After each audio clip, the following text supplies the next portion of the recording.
Want to get your business in front of real sports fans? The Fade Route with D and Z reaches over 1,000 listeners every month. Are you ready to be part of the in crowd? Yes! Email us today. Hit us up at faderoutemail@gmail.com and find us on our socials at Fade Route Podcast. Time to run the go route and talk to you next week. T-minus 6, 5, 4, 3, 2, 1, 0, and liftoff. Coming at you from the AO Studios. It's the Fade Route with D and Z. Here are your hosts, D and Z.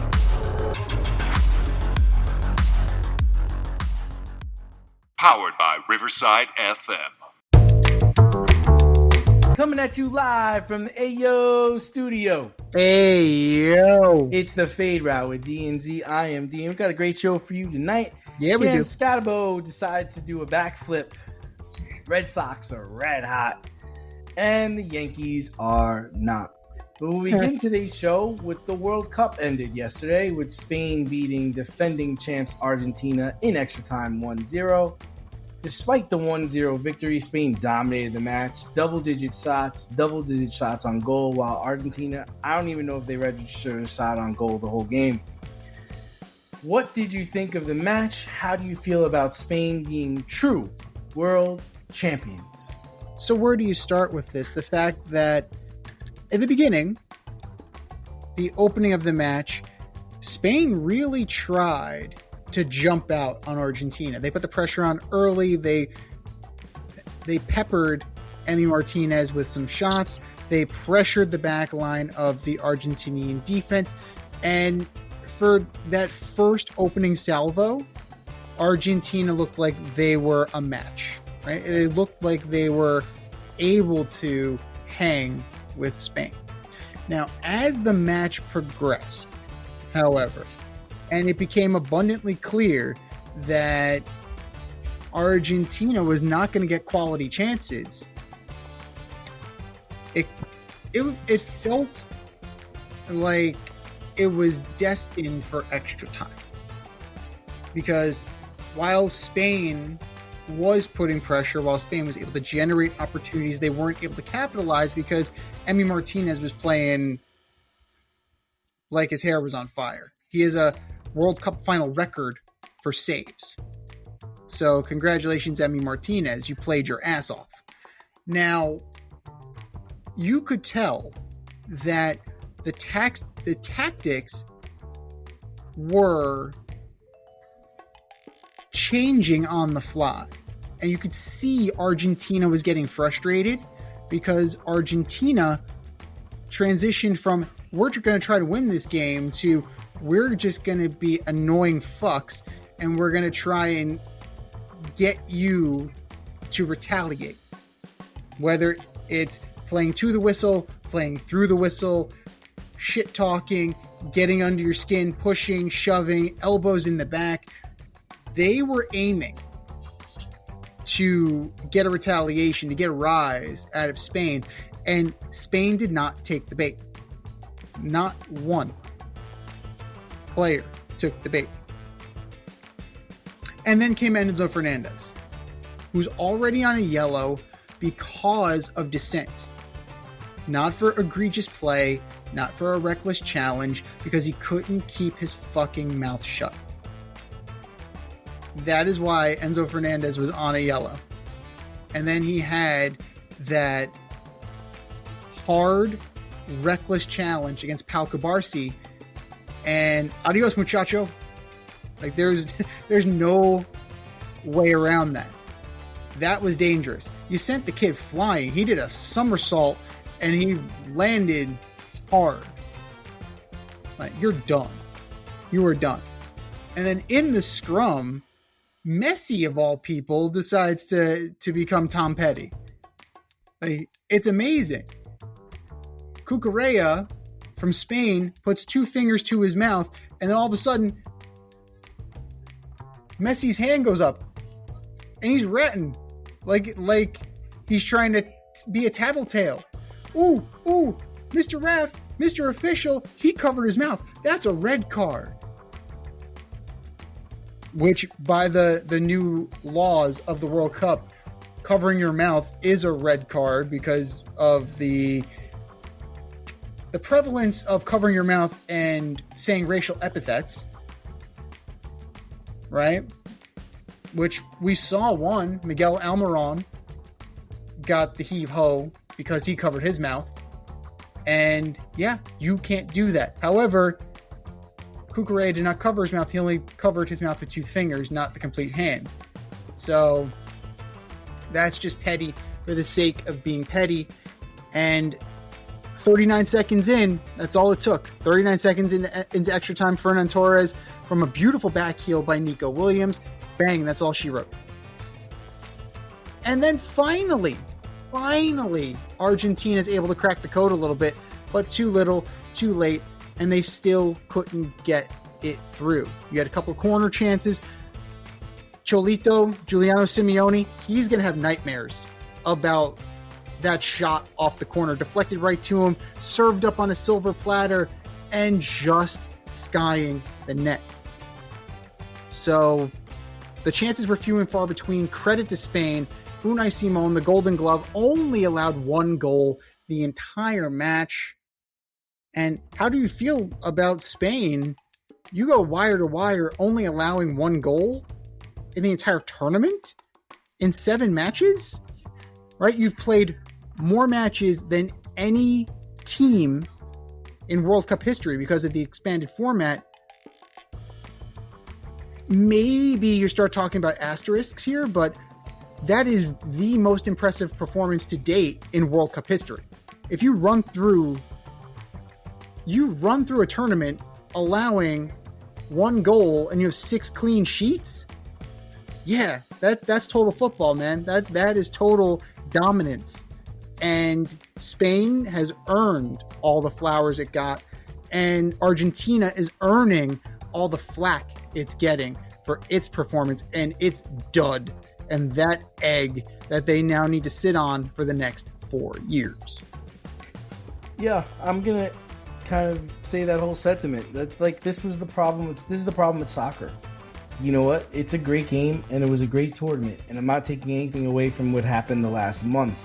But the final was a dud in my opinion. It was a dud in the sense that we didn't get an Argentina team that looked like they were playing to win. It looked like they were playing to tie. They were playing to go to PKs. And I get that kind of strategy, especially when you look at Spain and look at how ball dominant they are and look at how much of a good defense they had. But it's almost like you're playing scared. Like, that's not what we signed up for. That's not what all those people paid to go to MetLife Stadium to see. They want to see Messi get the ball for more than 20 touches.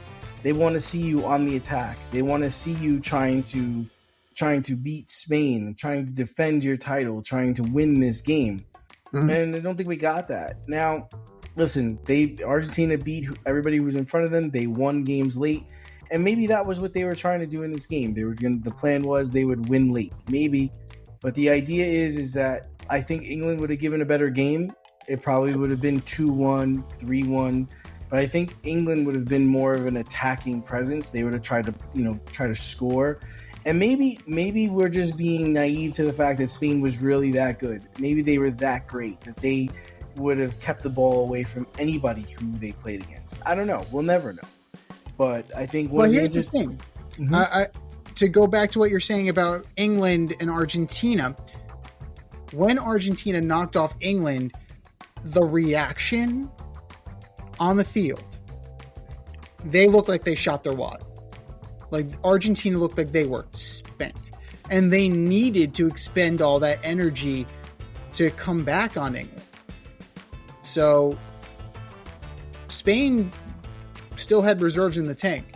But Argentina definitely exerted more to get there. And it felt more like the pressure had been lifted off them at that point, and then they just became easy pickings for Spain. But there are going to be investigations about the post-match too, where you had Leandro Paredes, you had a coach, Roberto Ayala, punching Danny Olmo, you had Paredes attacking a player, there are ways, right? There are ways to win and there are ways to lose.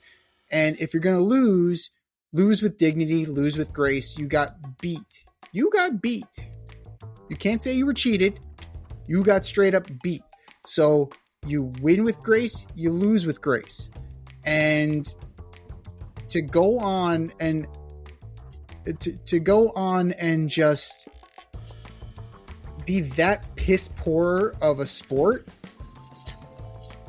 that's going to that's going to stay with this team for a very long time. And they need to think about not just the talent, they need to think about character.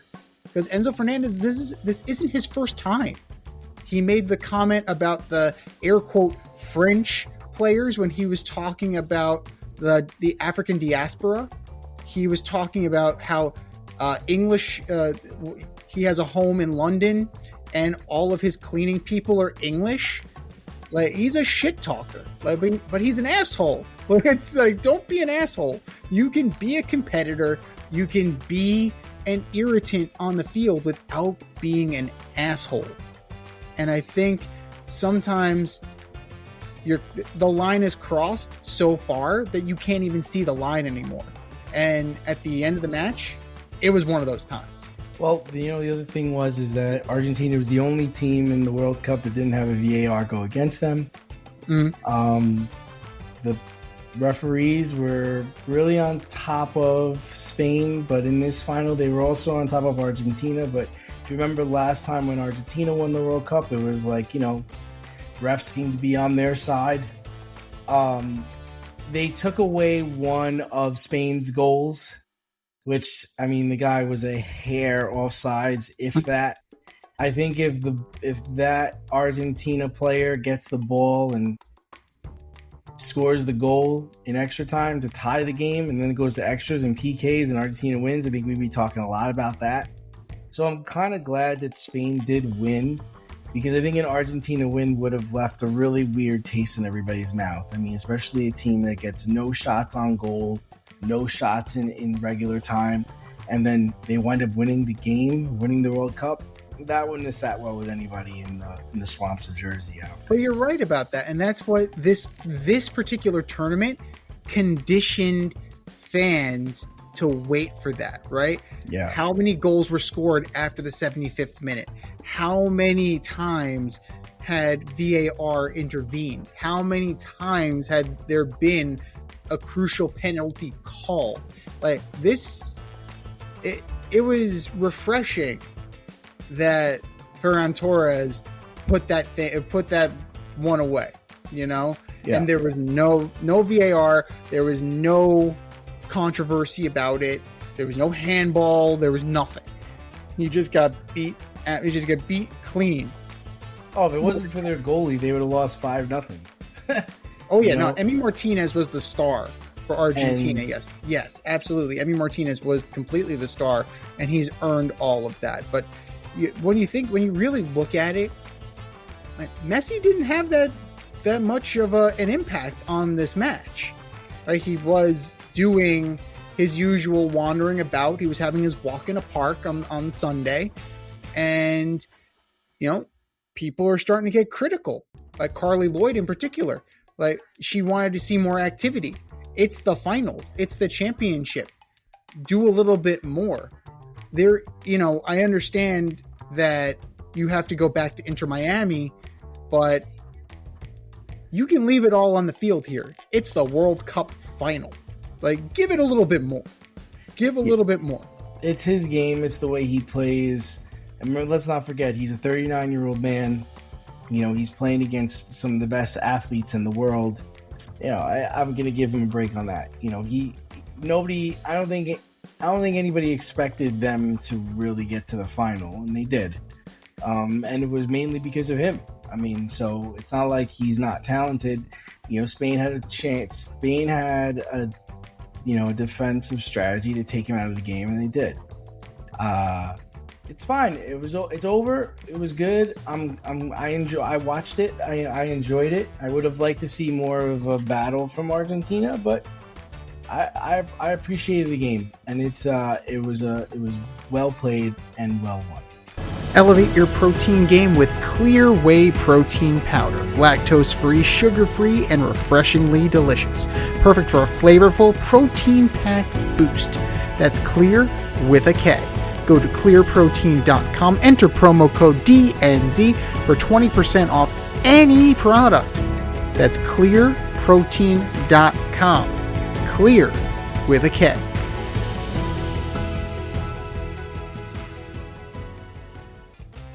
So during the World Cup, most of the games played in the United States were played in NFL stadiums, and FIFA demanded that every stadium have grass installed for all the games for the health of the players and competitive balance. NFL players are pleading with the NFL to institute the same policies for the regular season. So should the NFL outlaw turf and force teams to install grass in their stadiums? So, according to the NFLPA, players have a 28% higher rate of non-contact lower extremity injuries on turf compared to grass. And this study, in particular, breaks that down. 69% higher rate of foot and ankle injuries, and then 32% of that is knee injuries. Now, we've seen guys like Odell Beckham Jr., his leg exploding. We've seen guys like Malik Neighbors. We've seen Scatterbo. We've seen the turf in Atlanta claim a bunch of ACLs. We've seen what happens at MetLife. Oh, sorry, New York, New Jersey Stadium. Do we have to keep calling it that? Trash. Jesus Christ. I know you don't want to give MetLife any money, but come on. But over the 20, 21, and 22 seasons, they showed that you were having almost 1.5 injuries per game on turf compared to 1.25 injuries on natural grass. Now, yeah, that doesn't sound like a lot, but that's still significant. The fact that there is an increase. Should there be more grass? I would hope that they would take this into some serious consideration. However, you have to start thinking about places like Atlanta or New Orleans. What are you going to do? How are you going to make this work? Now, you did install grass in Atlanta for the World Cup. Okay, so, the technology is such that it's there. But how are you going to retrofit this into existing stadiums already? I think that's a study that needs to be conducted. And if you have that information already, well, shit, why aren't you doing anything about it? So you are going to improve your product because you're going to have your best players available to you because they're not going to be on the sideline rehabbing a knee injury. And you will extend the careers of your skill position players, right? You'll extend the career of your more high impact and highly regarded stars who rely on their legs, who rely on their quickness and their mobility, because you are going to be less likely to incur these kinds of injuries. So by all means, put grass in. Yes, it's a pain in the ass to maintain compared to turf, but guess what? It's going to benefit you in the long run. Well, it all comes down to dollars and cents, right? Yeah, the whole thing is like you're talking about just like from a football team perspective, but these owners have a lot more things going on in their stadium than football games, right? And by having grass, you're not going to be able to do all those other things that you want to do. Unless you can roll out your field like they do in Vegas and like they do in Arizona, you're going to have to really maintain this turf. So not only is it's going to cost you a lot of money to maintain the grass, And then you're not going to be able to do all the events you want to do because you can't really bounce back if you have a concert on Saturday night and then you have a game on Sunday. Doesn't really work out so well. I think the players are serious about this. It all comes down to the CBA. What are you willing to give up to get this to happen? Right? Because the owners, I think, will be like, all right, you know what? If you want, grass in all stadiums, split the cost with us, 50-50. Take it out of revenue, and we'll pay for it. We'll do it. Right? The other thing is like, all right, we'll give you grass in all stadiums, then you give us 18 games.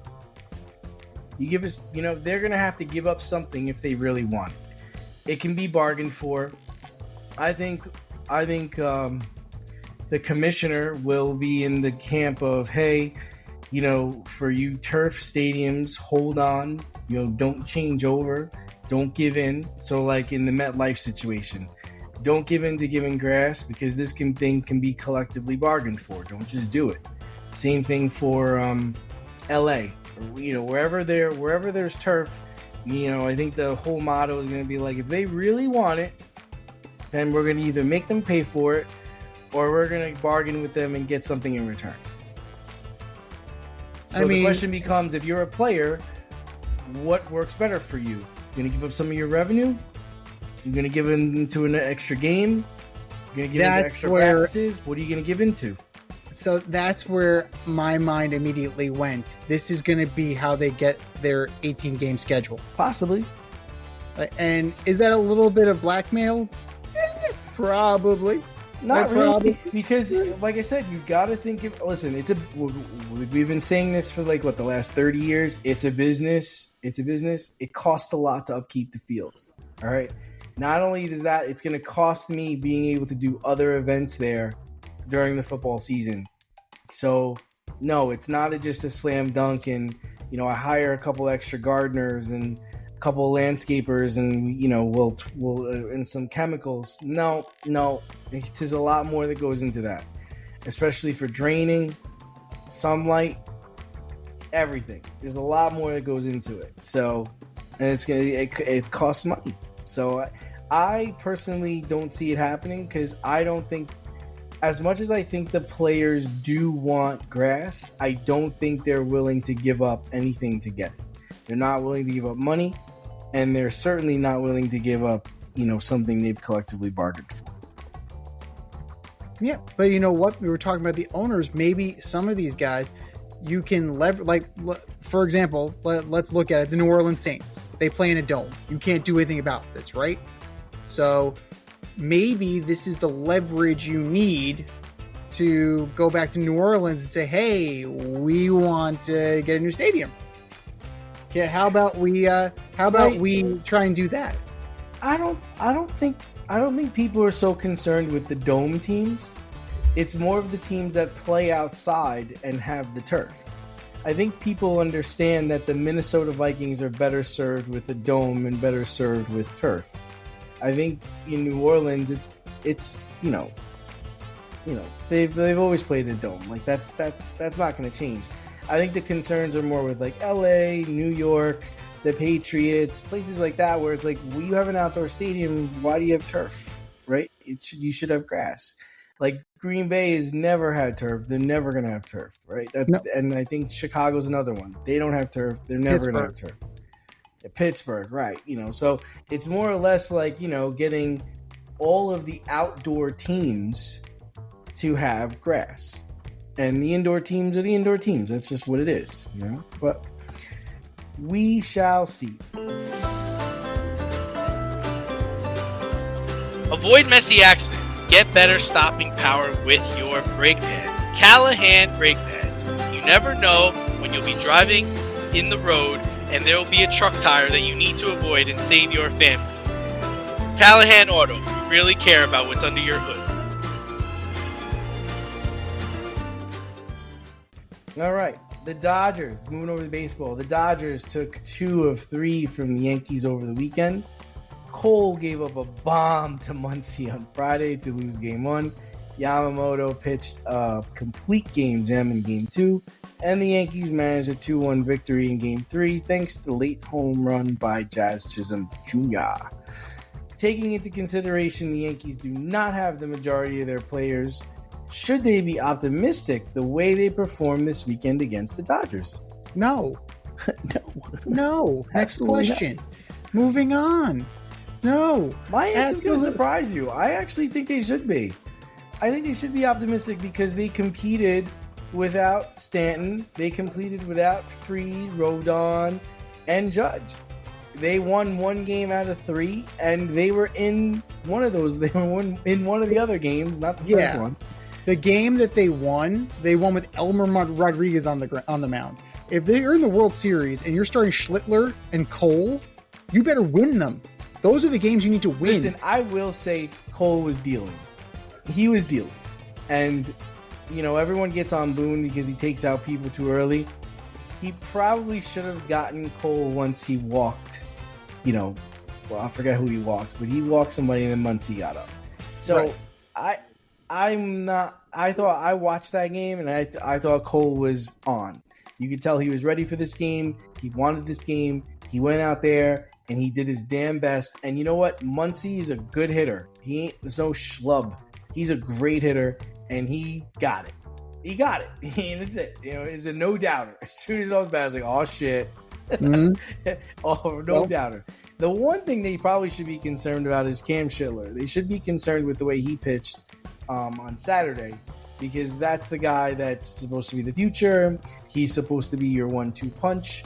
He's supposed to be the guy that'd be taking the game in Game 3, I would imagine.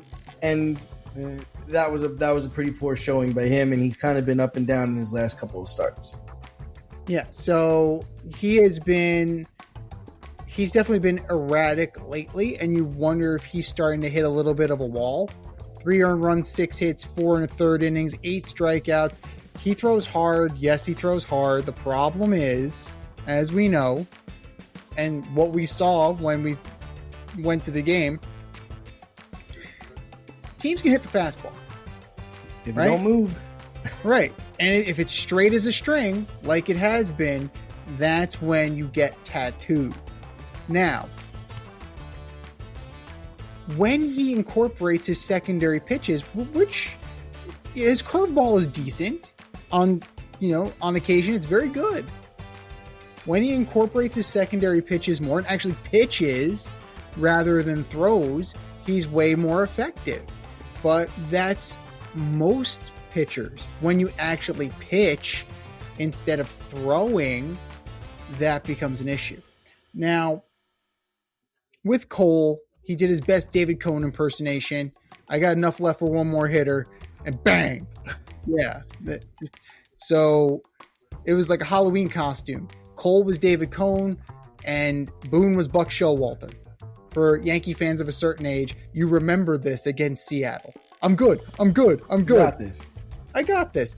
And next thing you know, it's the extra innings, and Jack McDowell gives up the game-winning hit to Edgar Martinez. So there's that. But if you're looking at this, right, there's very little teeth in this order. Like, yeah, you have Ben Rice, but Chisholm 1 for 3, Grisham 1 for 4. He hit a home run. He hit a home run Saturday, right? He hit the game-winning home run on Sunday. Oh, Sunday. Yeah, but when you're looking at it, Dominguez 0 for 4, Bellinger 0 for 3. You have to start Max Schumann. Max Schumann is 0 for 3. McMahon is 0 for 3. Ali Sanchez has to start on this team. Yeah, that's a failure on Austin Wells. So, all right, well, we're hitting the All-Star break, so should they be buyers or sellers? They need to be buyers. They're a game and a half out of the Eastern Division. They're in a wild card spot. They need to buy. And what do they need to buy in particular? They need to buy pitching, they need to buy an outfielder, and they need to buy a catcher, particularly a right-handed catcher. Now, Hunter Goodman is available from the Rockies. You want to get burned by the Rockies again? You got burned by Brian McMahon. Dude can't hit. Like, very good with a glove. Didn't Tulowitzki play for the Yankees at one time? After he washed out with Toronto because of all the injuries. But there's a desperate need in the Bronx, right? You can't you can't do the same shit you've been doing, which is, oh, we got Rodon back, we got Fried back. It's like making a trade. It's, oh, we got Giancarlo Stanton back. He can bend his elbows. It's like making a trade. He can open a bag of Frito-Lay. He can open up a bag of Lay's. You know, we get Aaron Judge back. We finally figured out what the hell's wrong with him. You know, it's like making a trade. Like, no, you have to act as if these motherfuckers aren't coming back. Like, you need to go full Steinbrenner on this. Live up to your last name, goddammit, and go get help. Go get Trout. Go get, if you want to go get Goodman, go get Goodman. Go get Salvi Perez. Go get reinforcements. You can get Rafael Devers. You can get Luis Arias. These guys are available. Go get them. Because you know who will try and get them? The team that just beat your ass. The team that's going to destroy baseball. Thanos is going to get these guys. The Thanos of... It is inevitable. Yes, it is inevitable. And you got to do something because the Red Sox are behind you. The Rays are in front of you. And you can't just rest on your laurels and say, oh, we'll be there at the end. Because if you rest on your laurels, you will get beaten. And let's take this into account. The Yankees' home record is 23-22. Solid. It's not the home field advantage it used to be. The Ghosts did not follow the team across the street. 23-22. That is it, and that is all. Love it. You like fishing? How about the outdoors? If you do, then Pinche Gringo is the lifestyle apparel brand for you. Built around the outdoors and not taking things too seriously, Pinche Gringo makes everyday shirts for guys and gals who live outdoors. Comfortable, wearable, and just interesting enough to get noticed. Go to pinchegringo.org, enter the promo code DNZ, and get an exclusive 15% off discount on any product. That's pinchegringo.org. Enter the promo code DNZ for an exclusive 15% off. That's pinchegringo.org. Love it. Well, speaking of the Red Sox, the losses coming out of the All-Star break by the Rays and the Yankees have allowed Boston to get back into the pennant race. They are currently on a 13-game win streak, which is, I believe, their second best all-time for their franchise. And they're only about 6 games back. So can Boston make a run at this thing? Well, can you expect? They're 15-48 right now. Yeah, 6 games back. They dug out of that hole. They're in the wild card spot. They were dead in the fucking water. They certainly were. And they fired Alex Cora. Yeah, and then that guy. They dug out of it, right? You're getting all-star performances from Sonny Gray, right? You're getting Wilson Contreras' contributions. You're getting Wilyer Abreu, who's hot, equatorially hot right now, right? They could probably use another outfielder. So maybe you want to beat them to Mike Trout if you're the Yankees. Mike Trout and Fenway? Sign me up. Sign me the fuck up for that. What's it going to cost? I don't know, but sign me up for that. So Boston should be buyers. Boston should be buyers. Wow. Boston's buyers. Absolutely. Buyers. Yankees are buyers. Are the Rays buyers? The Rays work on a budget. That's the thing. That's the thing. They'll get a DFA guy and they'll turn him into Nolan Ryan. Kodai Senga will win 20 games for the Rays. He stinks. And he will win 20 games for the Rays because it's how they roll. It's just what they do. But the Red Sox are absolutely able, because of their pitching and because of their veteran presence in the order, they can make a run. And they're doing this without Roman Anthony. They're doing this without their stud player. They're doing it without Crochet too. I believe they're 4th best in the league. Yeah. In ERA. Yeah. Like, they're getting the performances they need to. Right? You're getting what the Yankees were hoping they would get in the absence of Fried and Rodon. And they probably need a little bit more in the rotation. Maybe they jump in the Scooble sweepstakes. Like maybe they have the prospects to pull it off. I don't know. But you got to be willing to try. Right? You have to be willing to make a run in this thing because you're showing your capability. Right? You're showing that you're not going anywhere. You keep it up, you build on this, and who knows? You're 6 games behind the Rays. Could you kind of inch back into this a little bit more? Could the Yankees go on a cool, could they go on a cold streak? Sure. That's baseball. Could the Rays kind of slip back to the pack? Yeah, why not? Anything is possible. Keep playing your game and add strategically, provided that it doesn't destroy your team for years to come. And you can absolutely make a run. You absolutely can make some noise. Because, like we said, how many teams are actually good in the American League? How many teams are actually over 500? 4? The White Sox are in first place. That's some wild shit. That's all you friggin' need to know. The White Sox are in first place. We had them picked for dead ass fucking last. The Tampa Bay Rays have the best record in the American League. The Tigers were supposed to cruise in the American League Central, rather. And the Tigers have been dreadful. The Royals have been injured all year. Houston, 7 games under 500. Houston stinks. The Mariners are mediocre at best. Maybe they're going to get Eugenio Suarez back from the Reds. Eugenio! But why not the Red Sox? It's wide open. The American League is wide friggin' open right now. Plus 46 win differential, which is actually second best in the American League.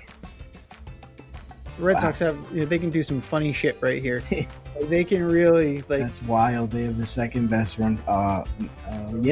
Second best run differential. White Sox plus 45.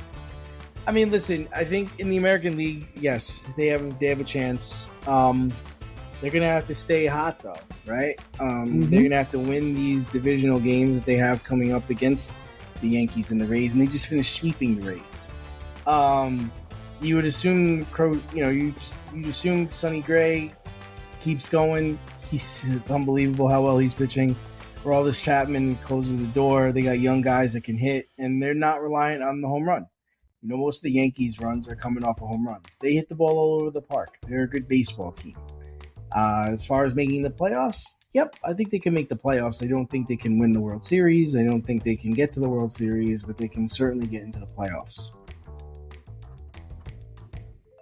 Now, what moves do they have to make in order to make this team better? Like where do they need to shore up their roster? Yeah, so for me, I'm not a buyer, I'm not a seller. I'm gonna roll with what I got. Because they unloaded last year, right? They unloaded Devers, and then they went in and brought in Suarez, and things really weren't going that well earlier in the year. And you don't want false hope. And I know I talk about this a lot, but a couple of years ago, the Mets had false hope, man. They made the wild card in a year where they were dog shit, and they shouldn't have. Or a year they should have sold, they didn't sell because they thought they had a chance. And now that franchise has been set back for like 4 or 5 years. So if I'm Boston, I'm sitting pretty. We're hot. I'm going to stay hot. I'll listen to what people have to say. Imagine if they brought Devers back. That'd be hilarious. I don't Scooble, I don't think that's the answer. I think if anything, they need a bat, right? They probably need a bat somewhere. And I don't know if there's a real bat out there that I'm going to go and give all my money to, right? And, maybe Tatis Jr. would be interesting, but Mike Trout sounds interesting. They should upgrade a catcher, though, because you're looking at Connor Wong, 276, 1 homer, 15 ribbies. And I don't know if Mike Trout could play in Boston, man. I don't know if you're going to leave LA and go play in Boston. I don't know if that's going to work out. Hey, you know what? Mike Trout could actually play in a playoff game. I don't think he cares about that. That's the other thing. You're going to bring him in and you're going to bring his fucking lazy ass lackadaisical attitude. Like, nah, that's okay, dude. You ride out your... What? he's going to the Hall of Fame, Z. He has nothing to prove to anybody. Like, he doesn't have to win a World Series. He doesn't have to play in a playoff game. He's going to the Hall of Fame. He's got MVP awards. He's going to be the best Angel ever. They're going to retire his number. Why bother? Why bother? Best Angel so ever. he can go to the World Series and get struck out by Shohei Ohtani? No, thanks. That's not his makeup. That's not who he is, right? He knows what he is. He's Kevin Durant. He knows what he is, right? And he's not. Kevin Durant has a ring. What? Kevin Durant has a ring. Right. But why? Kevin Durant knew who he was, and he knew to win a ring, he was going to have to go somewhere else. And this is a guy who doesn't want to go anywhere else. He likes his life in California, even though he's an East Coast kid. I think he has Eagles season tickets too, which is even more bizarre. But right, yeah. So if they're not going to go after Trout, then I think Salvi Perez is definitely the upgrade that they need to make. Then you're looking. I know for they're what, trying to. For what? What does Salvi Perez give them? Gets them a playoff berth? What does adding Salvi Perez do for the Boston Red Sox? You can win a round with this team. You can get to the second round of the playoffs. And then there's what? And then you're in the second round of the playoffs. Anything can happen. Like what? Right? You actually could knock off a team that has had a bye that is rusty. Yes, last year that didn't happen. But in previous years, it has happened. Can the Boston Red Sox win the World Series? As presently constituted, no. They need more. They need more. Can Salvi Perez help them win a World Series? Is Salvi Perez going to help them beat the Dodgers, the Braves, or the Phillies? Yes, he could. He's a veteran presence. He's got a good bat, and he's a good defensive catcher. I'm starting to think that each American League team is going to get swept this year, regardless of what team gets there. Yeah, that kind of stuck you, right? You're like, wait a minute, that's possible. No. Let's see. The Mariners could take a game because of their pitching. The Mariners could take a game. The White Sox, no.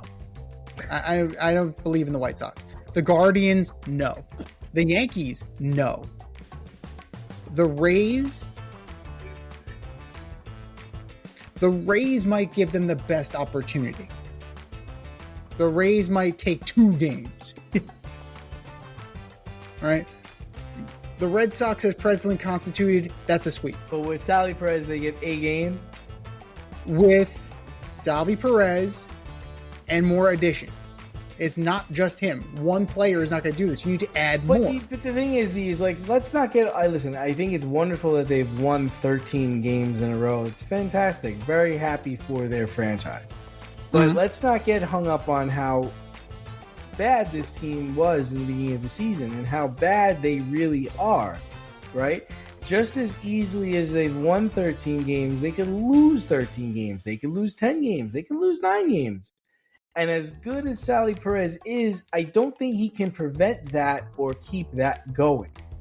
So that's why I'm trying to argue for just stay the course, man. Like, why are you going to mess up with what's been working? In the ebbs of the flows of this league, we're going to win a lot of games. We're going to lose a lot of games. Let's try to be there in the end. Why are we going to sacrifice our future to lose to the Dodgers in the World Series? To get beat by the Yankees in the first round.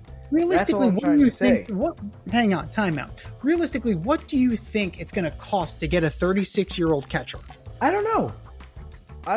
But I know if I'm the Royals, I'm not just giving him up. I do want the sun, the moon, and the stars because you need him. He's mine, and you need him. And you know what? You're not the only team calling for him. So it's not going to be just like, just some bullshit. No. I want good prospects. He's the best player. He's the second best player in our franchise right now. So no, I'm not just going to give him away for a ham sandwich. I'll ride him out. I'll keep him here. I'll fucking come in last. I don't give a shit. It's no skid off my rear end. So that's what I'm trying to say. Like, why would I deal with that? Now, you want to go and talk about Scooble. You, as the Royals, your window has completely slammed shut. after 2 winning seasons. It's completely slammed shut, and your franchise now looks terrible, right? Waka, Lugo, like those guys are your assets, and that will get you back to where you want to go. Because maybe Bobby Witt Jr. isn't Mike Trout. Maybe he's not happy in Missouri. Maybe he's not just maybe just not satisfied being there, because Bobby Witt Jr. is your best player, right? So you want to keep him happy. And how do you keep players like that happy? You put winning products on the field. So maybe that gets you a prospect. Maybe you put him together with Michael Wacha and you get something a little bit better, right? Maybe you put him with Seth Lugo and you get something a little bit better. That's how you're going to get back to the mountaintop. You can't bank on the fact that, oh, this is an injury blip. We do it for the Royals? You have for the Royals, we're going to play Kansas City Royals baseball. We're going to scout players, we're going to develop players, and we're going to turn them into Kansas City Royals. That's what my motto is if I'm in Kansas City. The same motto that it was in Oakland, the same motto that's in all these small marketplaces. But you didn't. You turned Beltran into a Yankee. You turned Johnny Damon into an A, into a Red Sox, and eventually into a Yankee. You turned Jermaine Dye into an Oakland A. That's why if I'm giving up Salvador Perez, I'm getting the talent in your prospect pool. I'm not taking a reliever who's 32. I'm taking young guys that have promise. I'm taking your top 100, your top 30, your top 35. That's what I'm taking. And if you don't like that, that's fine. There are 2 other people on the line that might. And if you're the Yankees or the Red Sox or another team that's looking for a catcher, you don't know how desperate the other team is. And I would like to think that if I'm the Red Sox, I think the Yankees are much more desperate than I am. Would you agree with that? How desperate are we talking? Are we talking about Spencer Jones desperate? I don't know. Are we talking Lombard desperate? I'm just trying to say that the Yankees are in a situation where they have Aaron Judge, who they don't know when he's coming back. That seems to be what's going on. Their other good hitter can't open a bag of potato chips. No. We don't even talk about Max Fried anymore. Luis Gil is back on the injured list. Rodon is hurt. Okay? The Red Sox traded their best player last year. Okay? They fired their manager in the beginning of the season. There was no expectations here, right? If they wind up making the playoffs, great. If they wind up getting to the World Series, wonderful. But I don't think anybody in Boston expects the Red Sox to make the playoffs or to do anything this year. But the Yankees are a desperate team. So if I'm the Royals, right, and the Yankees are calling me, I'm telling them Boston's calling me too. This guy's calling me too. So yeah, it's going to cost you. You're going to have to give up X, Y, and Z. And if not, that's cool. I got other suitors. So the same thing can happen with the Red Sox making the call. I've got the Yankees on the line. You know how bad they are. And they're in your division. So this is what I want from you. Mm-hmm. This is what I'm trying to say. That's bullshit. I also know that's bullshit because I know Brian Cashman. You're lying. I'm just saying you get caught up in this, and where if you just understand what you're doing and understand your team and understand that I'm winning with what I have right now and I'm not supposed to be winning, I'm going to ride this wave. And the Yankees are losing. They're struggling. They're in trouble. They need it more than ever. And if I'm the Royals, I'm holding out for that phone call and I'm going to rob them. You're not going to get it. And this is what I'm trying to get through to you. The Yankees don't make that call anymore.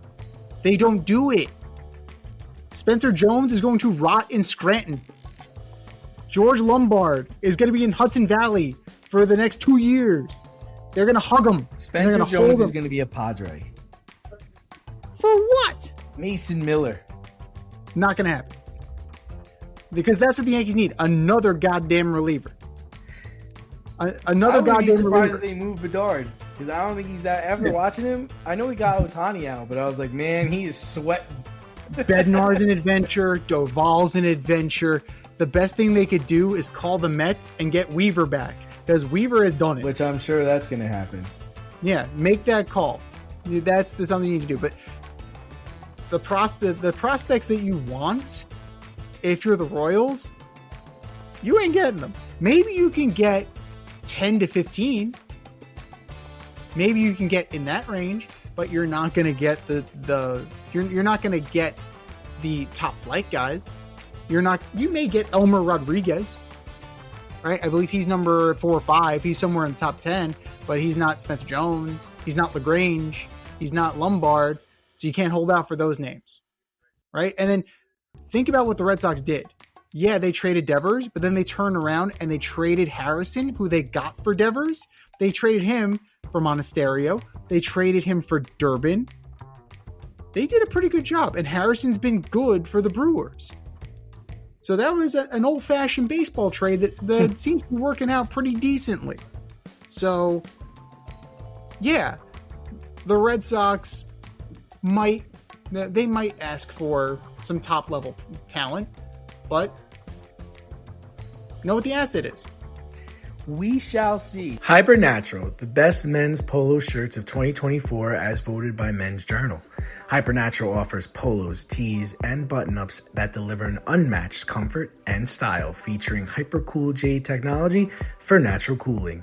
Enjoy an exclusive discount with my promo code DANDZ, and that could be used at hypernaturalstyle.com.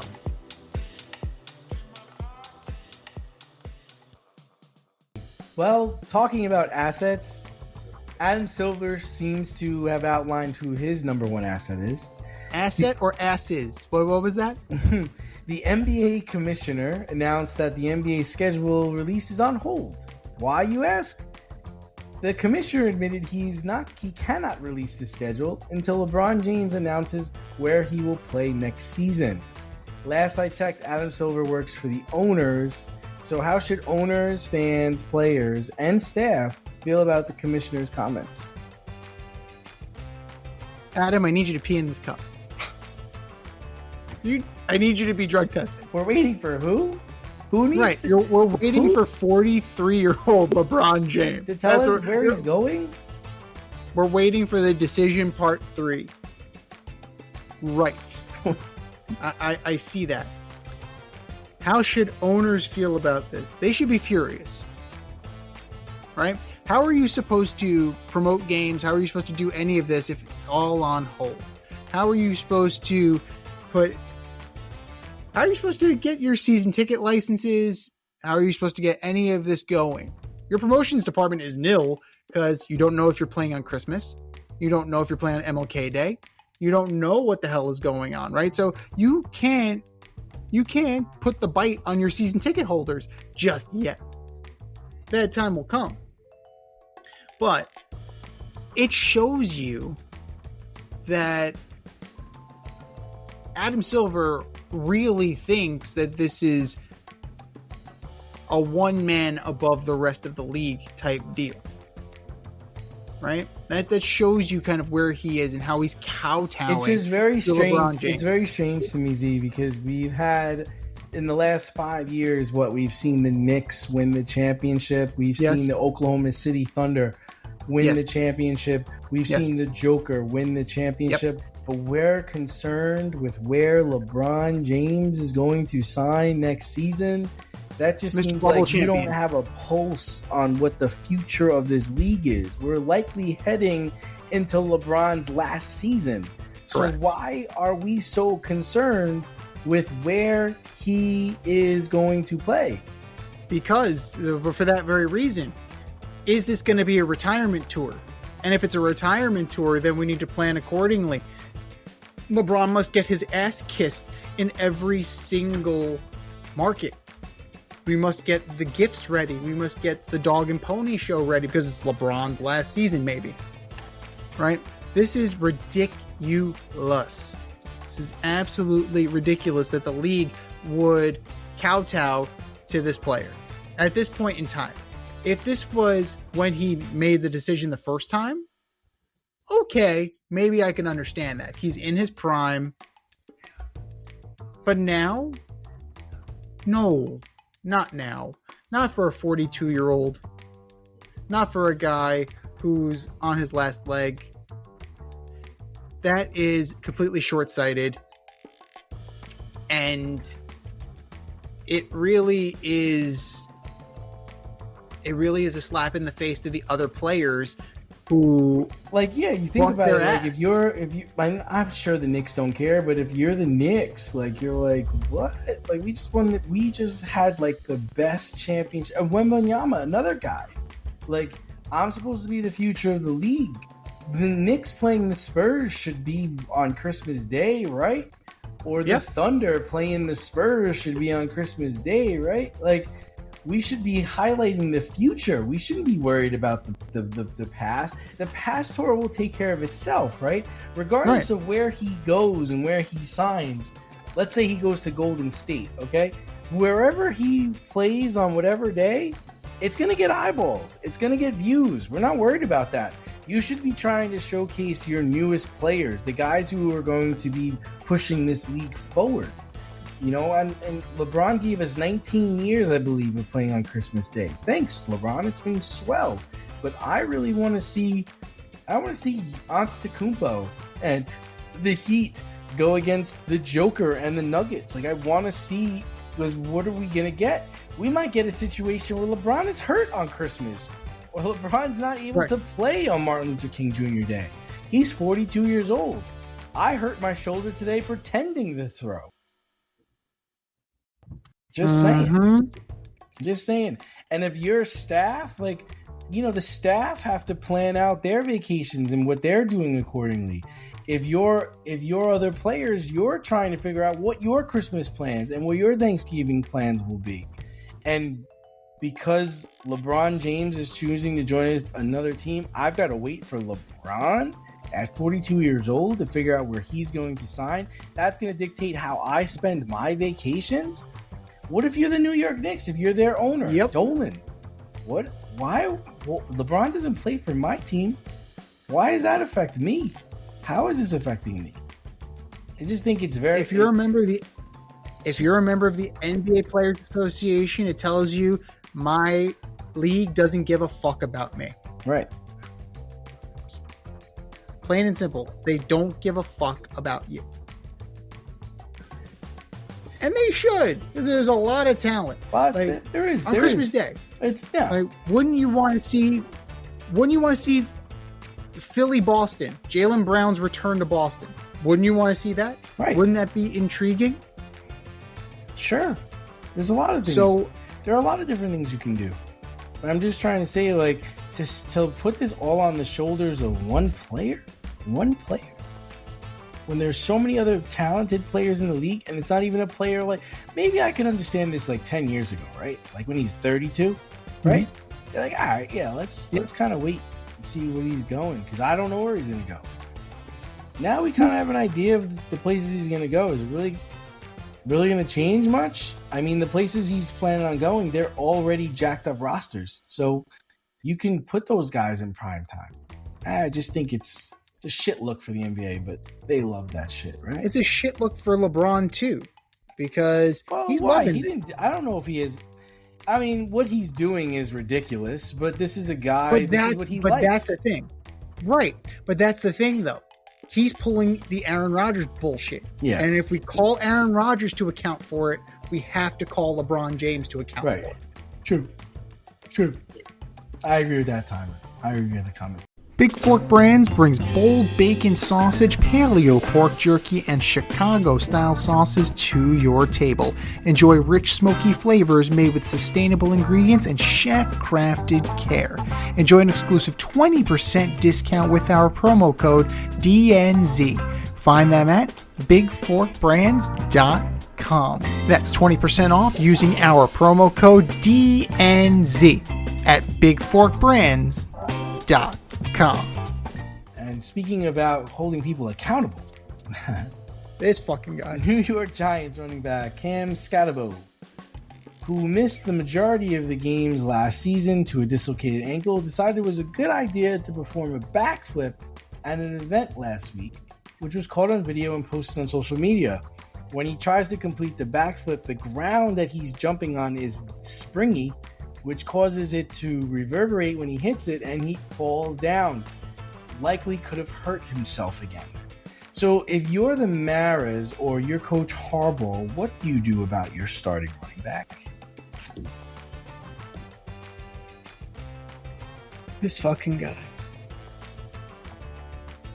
What have we said routinely on this show about Cam Scatterboo? He's not long for this league. This man is like walking CTE.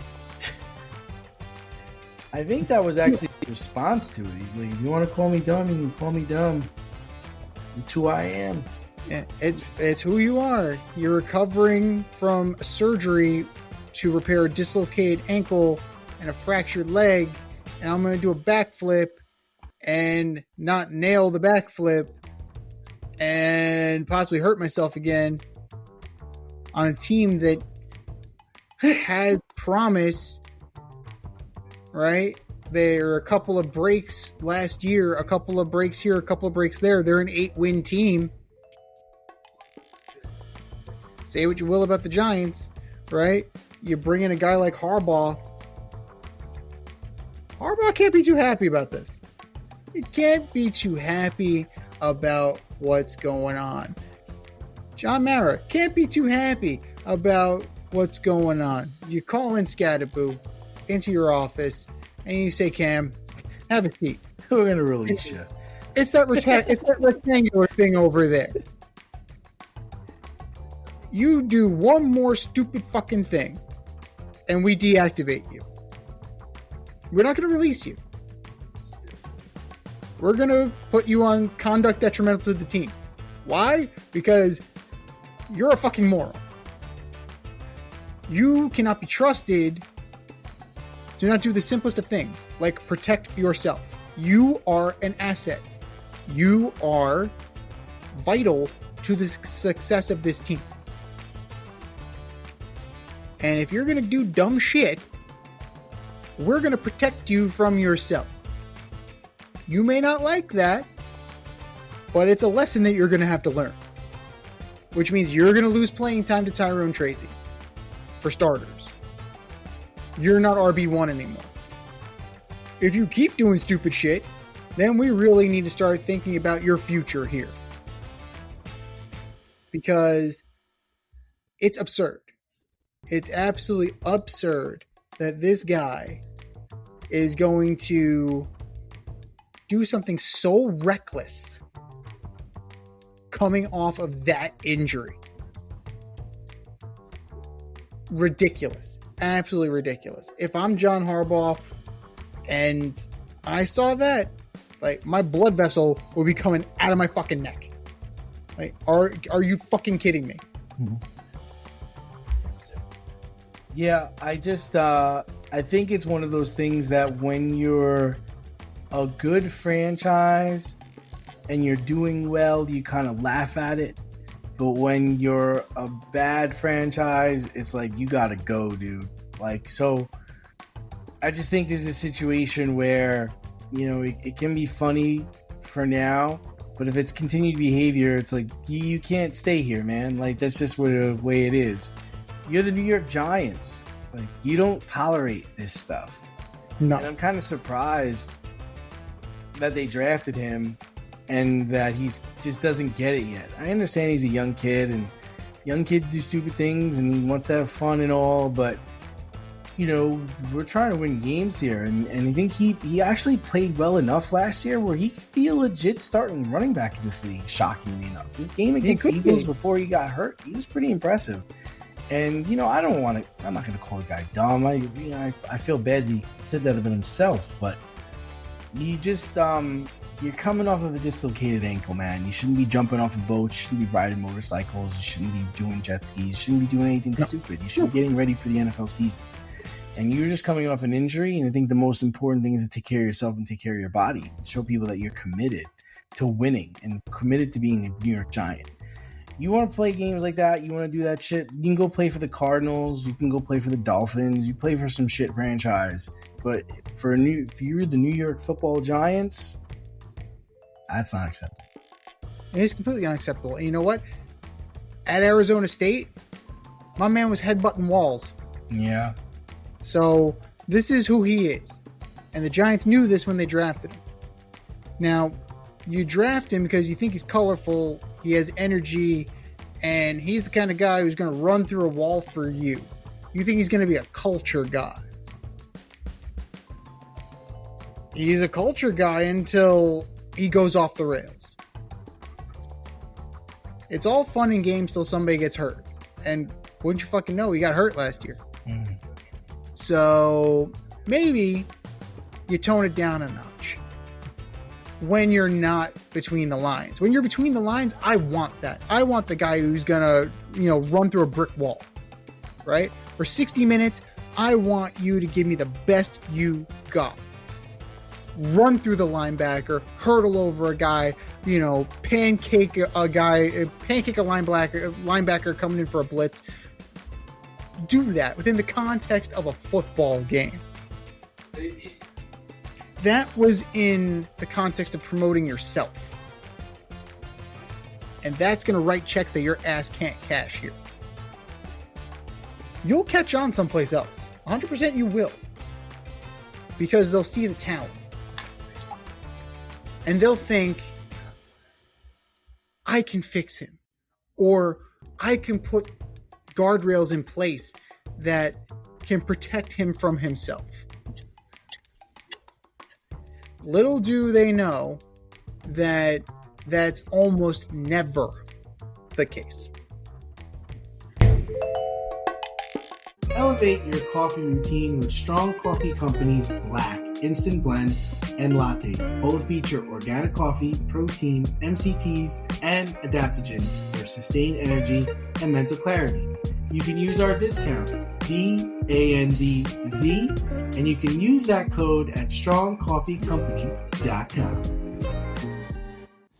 It's the In Route, where friends of the show get a special segment with us. Want to be part of the action? Want to be the newest member of the In Crowd? Well, you know what to do. Hit us up, faderoutemail@gmail.com, or slide in our DMs on IG at FadeRoutePodcast, or drop us a line on X at FadeRouteDNZ, and you could be next.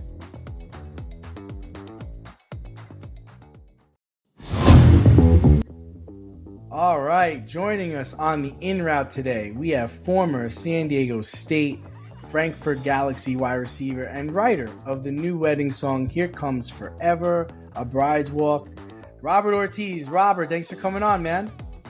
Absolutely. It's a pleasure, man. Pleasure and honor. It's been almost 20 years since we hung out. Also the guy that purchased my first ticket to a Beyonce concert, which was awesome.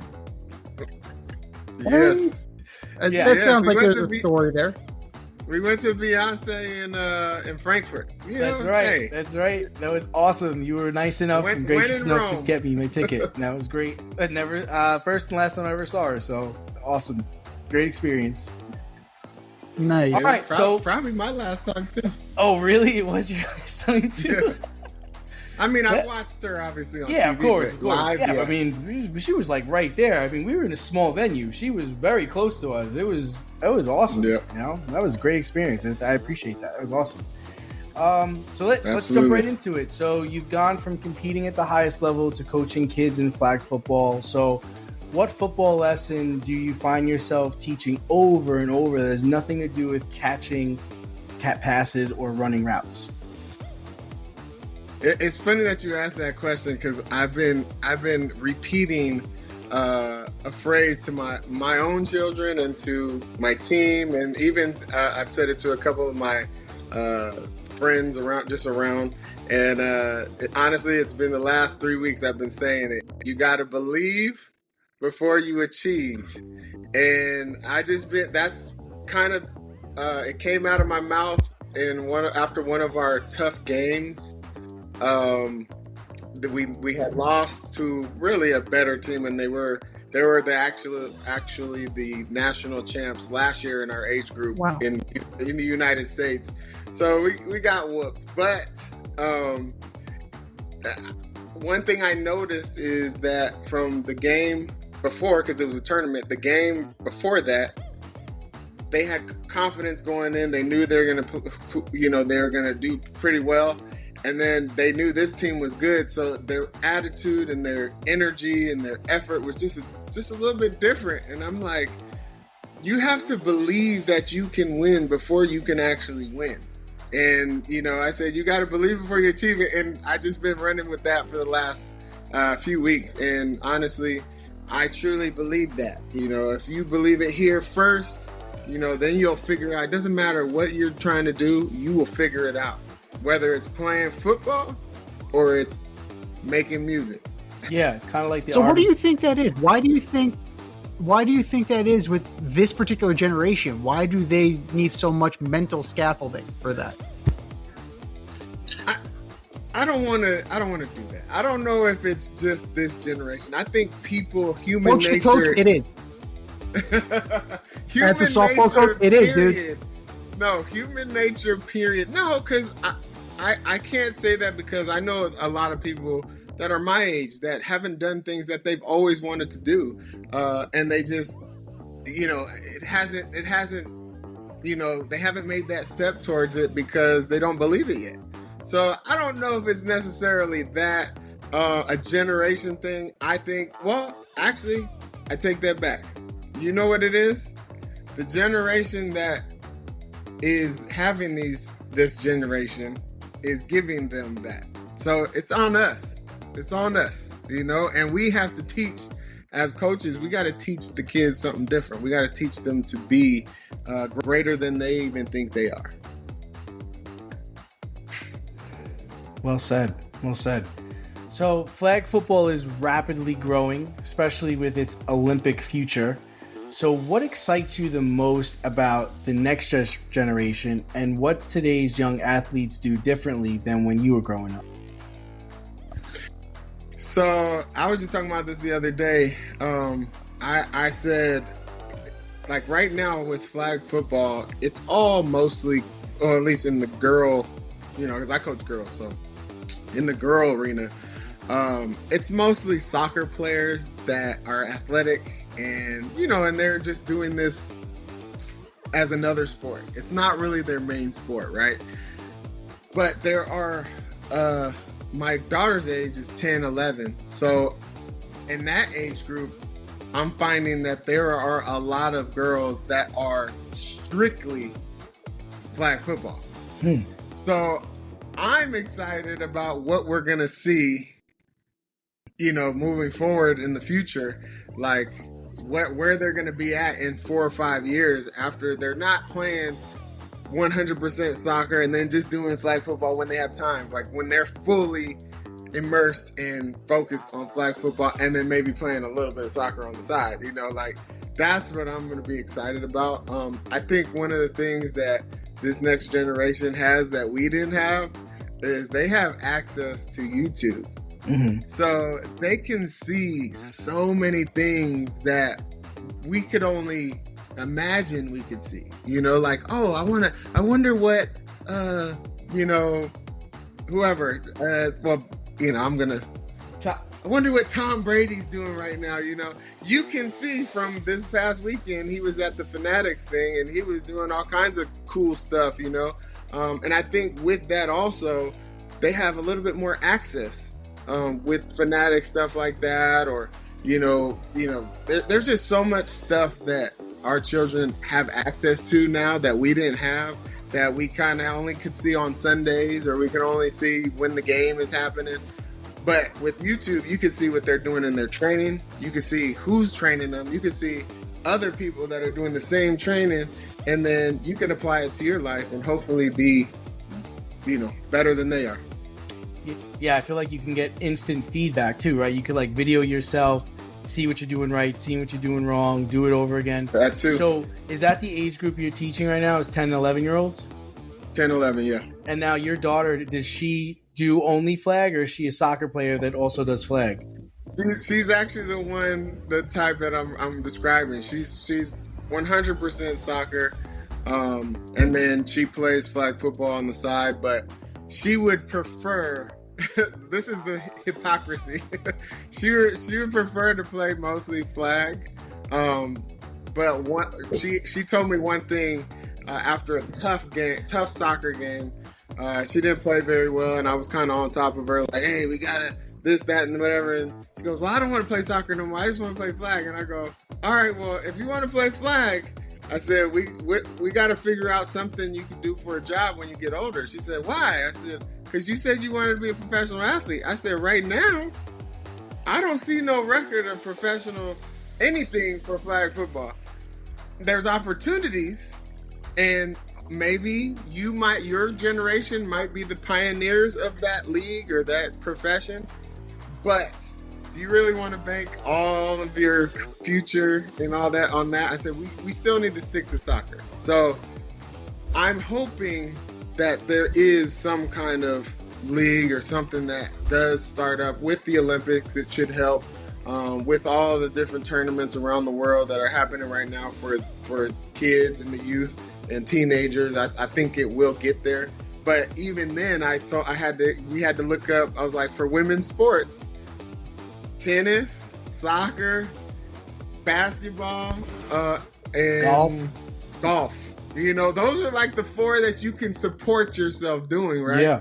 And I said, let's look at when the WNBA started. It was in 97. I said, they are just now being able to support themselves. That's almost, 20, 30 years, later. So I just said, look, I hope that it gets there for you, but at this point we got to stick to soccer if that's what you want to do. If you want to be a professional athlete, that's what you got to do. Yeah, it could start with her. Who knows? But a bonus question: what skill in soccer really for girls translates the best to playing flag? Well, look, I'll go back to my Patriots days. Wes Welker and Randy Moss. They would practice with our MLS, the Revolution out there in Boston. They would practice with their team. They used our same facilities. They would practice with them. And Randy always used to say, like, I played soccer all my life. This is what got me my footwork. Wow. So the footwork, honestly, I think is the main thing that transitions because you're moving in and out of people. You're actually dribbling a ball at the same time. Then you got to stop. Not only stop your body, but stop the ball and bring it back, so it's a lot of good stuff within soccer that can help on the football field. Okay, cool.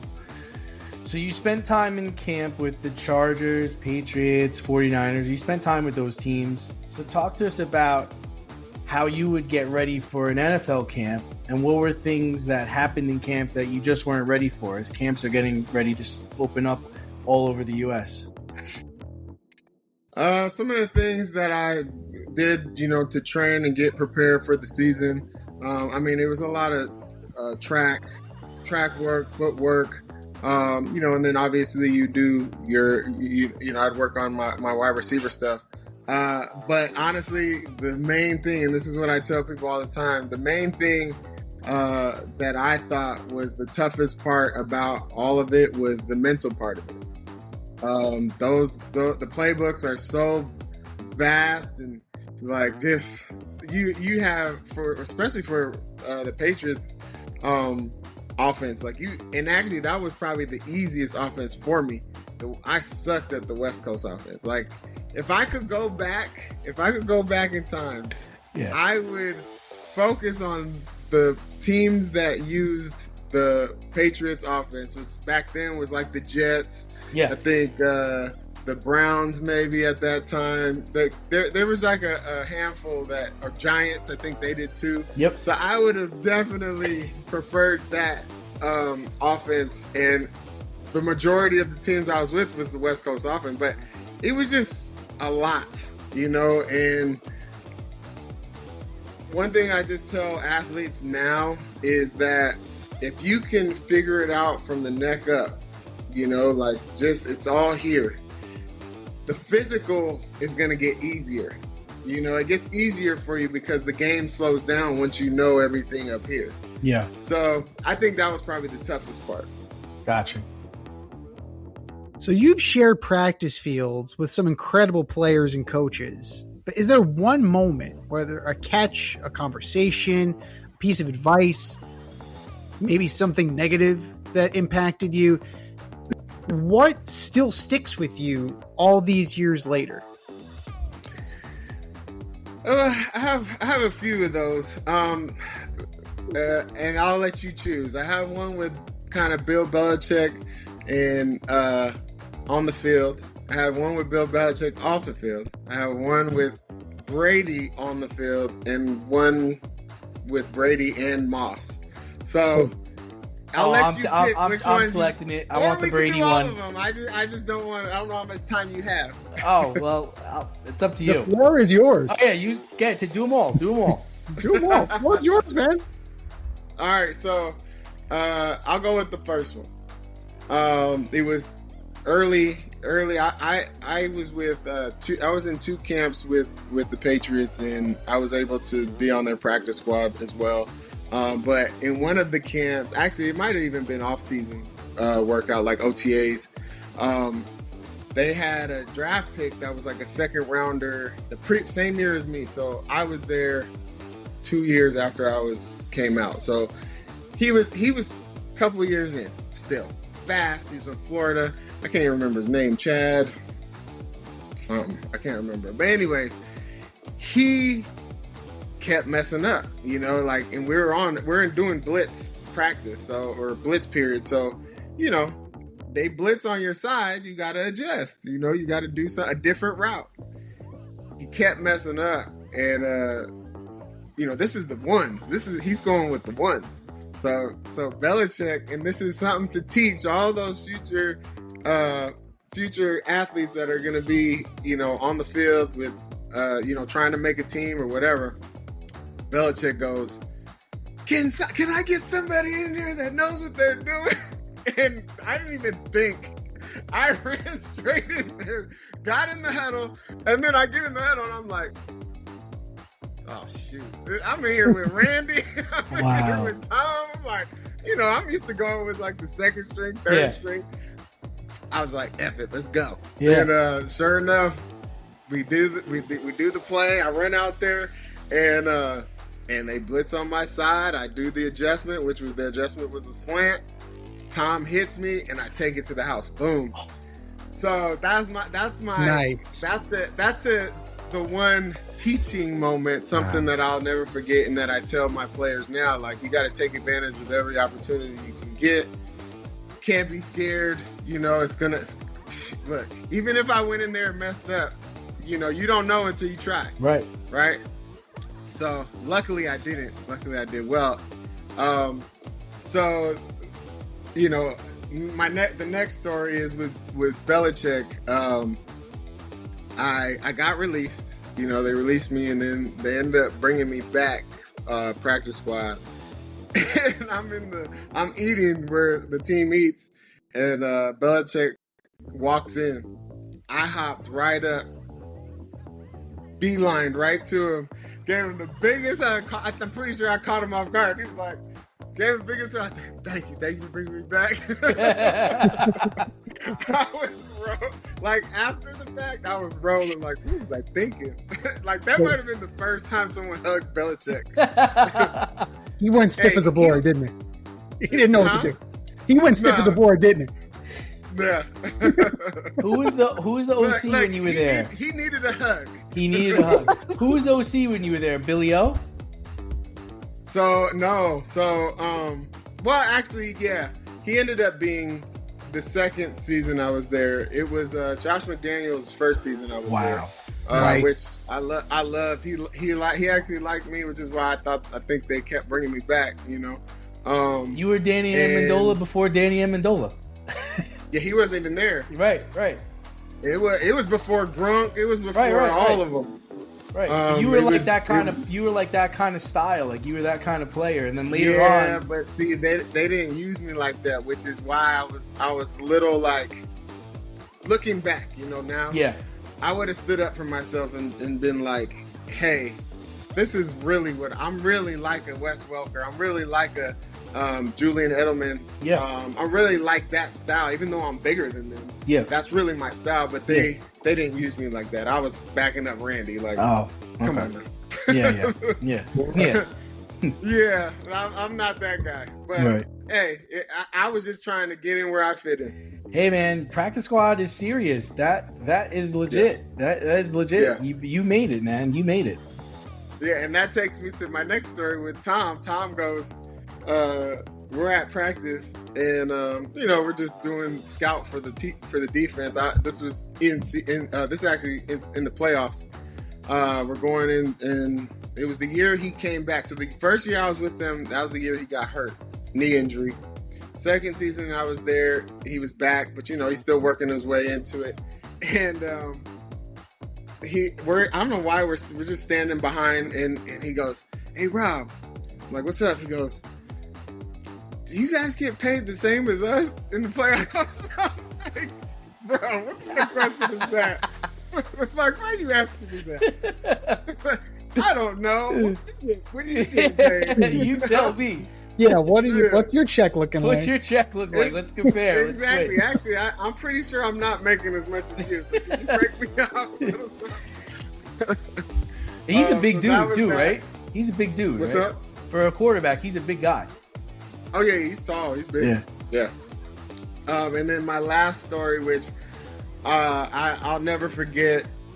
I tell people all the time. I don't know what it was, but Tom and Randy were like my biggest fans, and I have no idea why. But anytime I did anything, they were always cheering me on, like screaming my name across the field. And I'll never forget, there was one time we had with the Patriots, we had what was called Bill's YouTube. And this is when YouTube first came out. So it's Bill's YouTube, and it was when before every practice or any team meeting or whatever, he would start the meeting with some clips, like a handful of clips. And some of them were good, but most of them were not. So you never wanted to be on Bill's YouTube, right? And we had just played the Redskins, and it was preseason. We had just played the Redskins.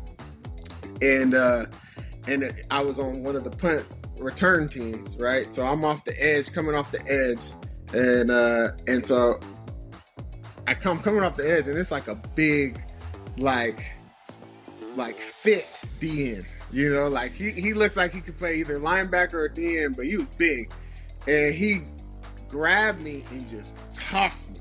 I just flew. And so he kept rewinding it. Bill Belichick kept rewinding it like, this is what you don't do. Right? And I'm like, oh gosh, like he's really rewinding it over and over. You're just seeing me fly. But then he lets it play. And so I get thrown, but I hop. I just bounce right back up. Boom. And this boy that tossed me, he was not only big, but he was fast. So I'm running, and so I see what his lane is. So I'm like, okay, he's going out, so he's outside. So I'm gonna come inside, and the return was actually to him. So I'm like, oh shoot! So I'm sprinting as fast as I can. Next thing you know, the returner's over there, and he sees me, right? And he sees my guy, and I'm just like, I just kind of give him one of these, and I like behind me, and I just came, and it's right when the dude came, I just like wham, and I literally just took him out, and it was perfect because now we went from this is what you don't want to do, but if this does happen to you, this is what you're supposed to do, and he just kept rewinding it, boom, boom, and me just taking him out, bow, bow, bow, and sure enough, my two fans hyped me bigger than anything else. Tom and Randy. Randy used to sit right behind me. Tom used to sit right across the aisle from me, and they were just screaming, "Oh, Randy, okay, Ortiz, I see you, Ortiz." And he just.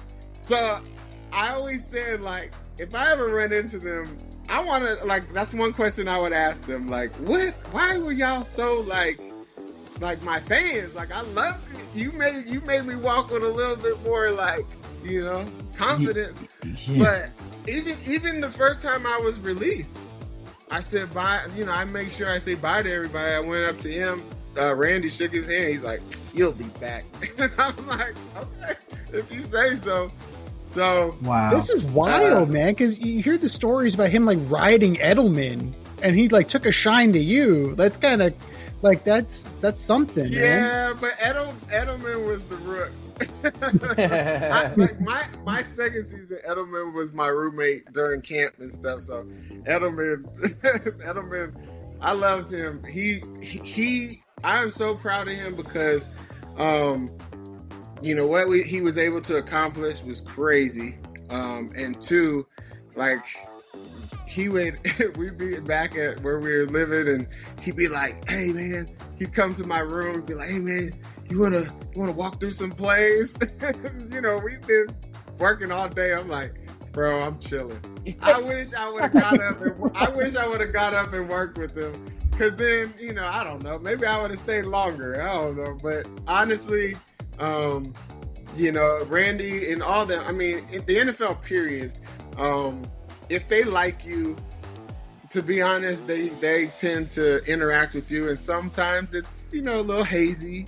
You know, and Edelman will probably talk about those times, and I think I've seen the interview where he was talking about that.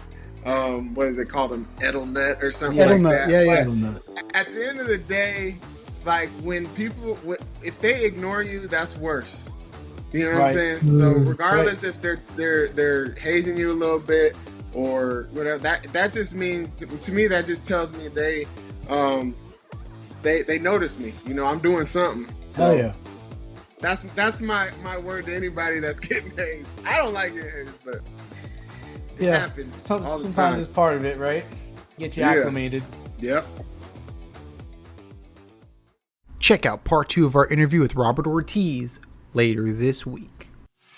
Step outside of your safe area and make a statement without saying much with FCK Clout Lifestyle Apparel. Embrace the colorful chaos and stay emotionally regulated in their graphic tees, hoodies, snapbacks, accessories, and more. Go to fckclout.com today and check out current season and past season merchandise for men and women. Get it while you can. That's fckclout.com. Check them out today. fckclout.com.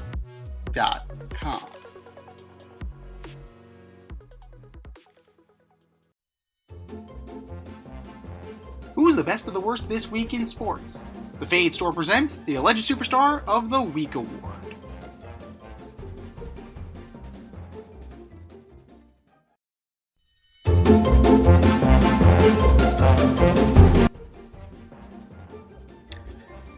All right, boys and girls, you know what time it is. It's time for the Alleged Superstar of the Week. You know how it goes. We put up a poll on our Instagram account at Fade Route Podcast, and you vote. And you vote, and you vote, and you vote. And the winner of said vote gets a shout out in this year's show and takes home the coveted ass trophy. And do you know who took home the coveted ass trophy, D? You don't. That'd be Tyler Hero, surprisingly. It's like, man, you got punched in the face. Why'd you get punched in the face? Because you're not a likable fella. You're not a likable fella. You're not a likable fella. You're kind of an asshole, apparently. You're kind of apparently a fugazi tough guy, as Tim Thomas once said. Fugazi. Ooh. It's a woozy, it's a wazi. It's a fairy dust. Doesn't exist. Like Tyler Hero's jaw. It doesn't exist.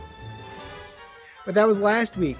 This is this week. Who are your nominees for Alleged Superstar of the Week? Dude. Okay. Let's see. Where is my list? Where's my list? Woo. Yes. All right. First up on my list, I have Argentina.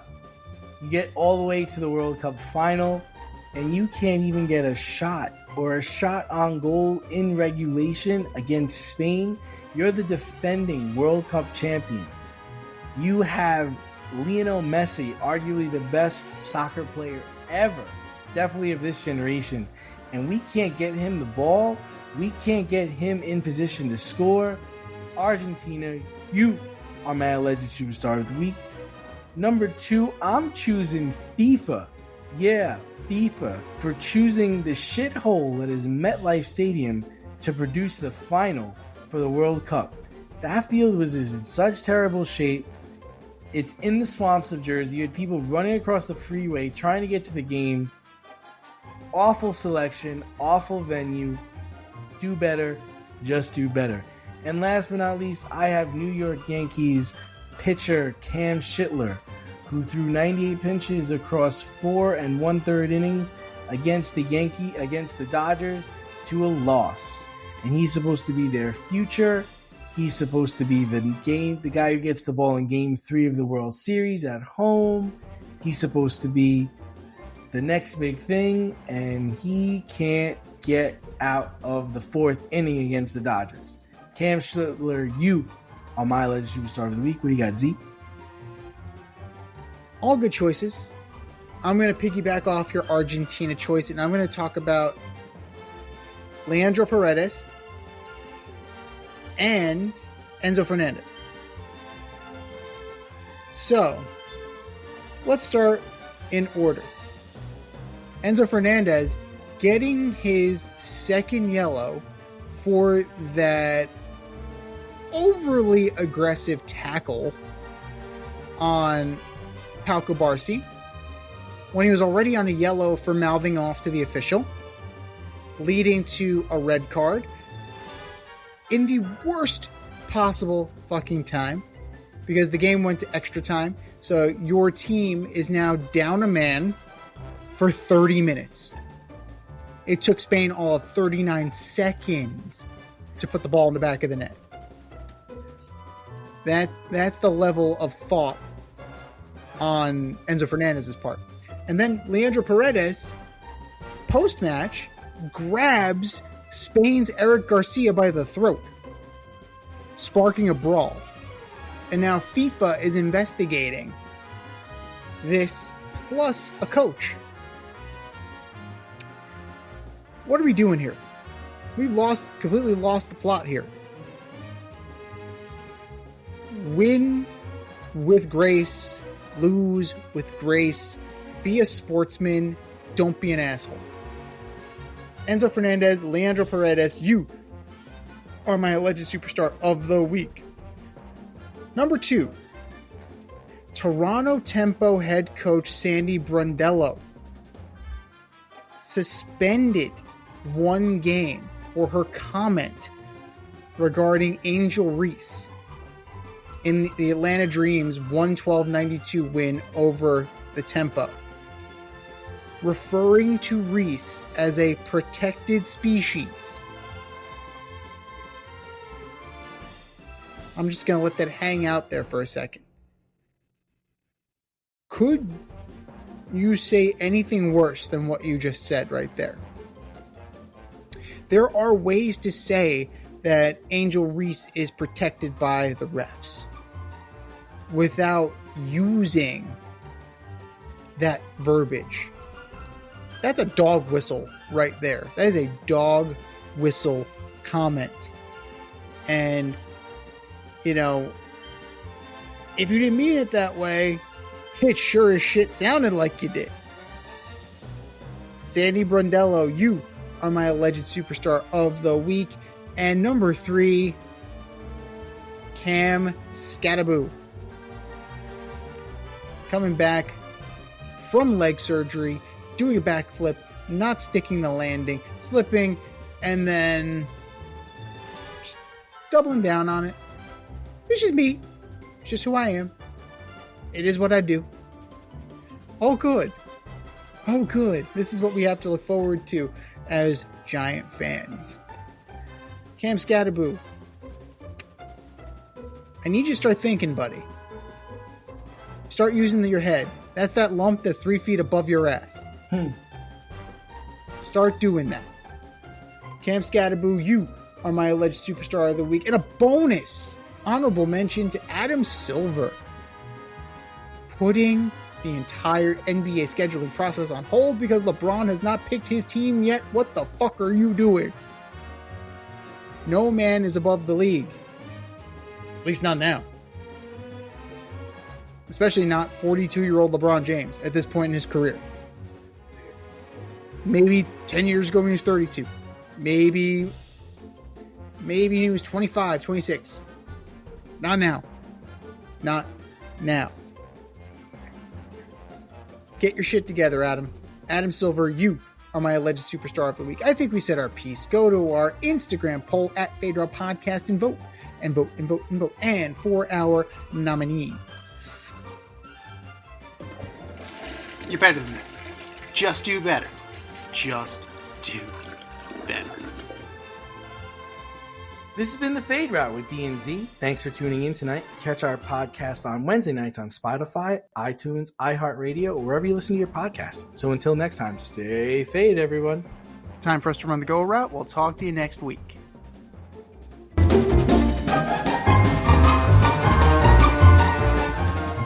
Thanks for listening to this episode of our podcast. If you liked what you heard and you want to hear more, be sure to like and subscribe on your favorite podcast platform. Leave us a review, rate us 5 stars, turn on subscription notifications, and share on social media. Tell your friends and spread the word.